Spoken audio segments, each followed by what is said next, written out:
Children, this is the last video of lesson number 19 in SST achievements of the UN. अब हम UN की उपलब्धियां पढ़ेंगे, achievements पढ़ेंगे, क्या क्या अचीवमेंट्स हैं।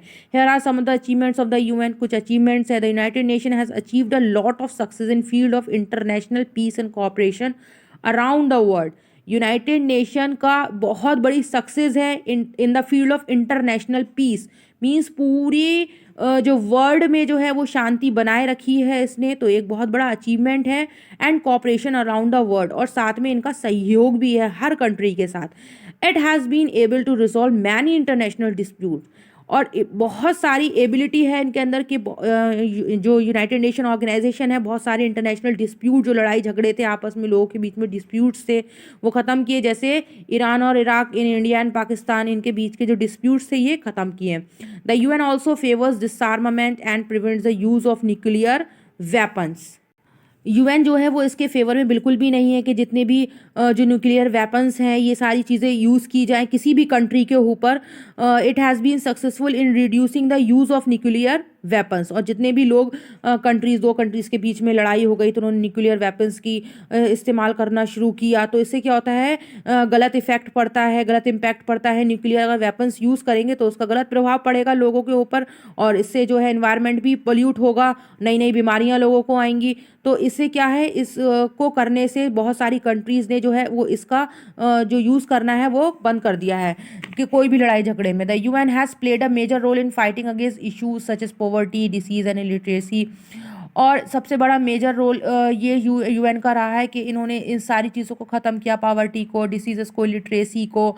Due to the efforts of the UN the cultural cooperation among the countries has improved, और यूएन के एफर्ट्स की वजह से जो एक कल्चरल कोऑपरेशन था, लोगों का जो सहयोग था, वो भी उसमें भी इम्प्रूवमेंट हुआ है। ओके, अब इस लास्ट टॉपिक पे हम पढ़ेंगे India and the UN. India has been a part of the United Nation since 1945। 1945 से इंडिया जो है वो यूएन का पार्ट है, when the United Nation was formed. ठीक है, जब से यूनाइटेड नेशन बनी है। Our country is a peace loving nation which wants to spread the message of peace and brotherhood across the world. जो हमारी कंट्री है एक पीस लविंग नेशन है, राज्य है, जो हर तरफ जो है वो शांति का और भाईचारे का जो है मैसेज पहुंचाता है पूरे वर्ल्ड में। This is in coordination with the aim of the United Nation which aims to establish world peace and brotherhood, और ये जो है कोऑर्डिनेशन है जो यूएन का मीन जो सहयोग है, और यूएन का भी यही एम है कि पूरे दुनिया में जो है वो शांति बनाए रखे, लोग भाईचारे के साथ रहें।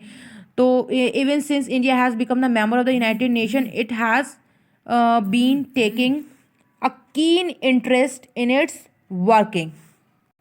Whenever required, it has giving useful suggestions। तो जितने जब से मेंबर बनी है इंडिया यूएन की, तो इसमें भी इसको मतलब जिसके जो काम काज होते हैं इसमें भी वो इंटरेस्ट लेने लगी है India. And whenever required, it has given useful suggestions, और कभी कभी अगर ज़रूरत होती है तो अपने इंडिया जो है सजेशंस देती है to help solve a number of problems, बहुत सारी प्रॉब्लम्स को सॉल्व करने के लिए सजेशन देती है हमारी India. It has been the member of many organs of the United Nation such as UNESCO, UNICEF and WHO, और इन सबकी मेंबर भी है हमारी इंडिया।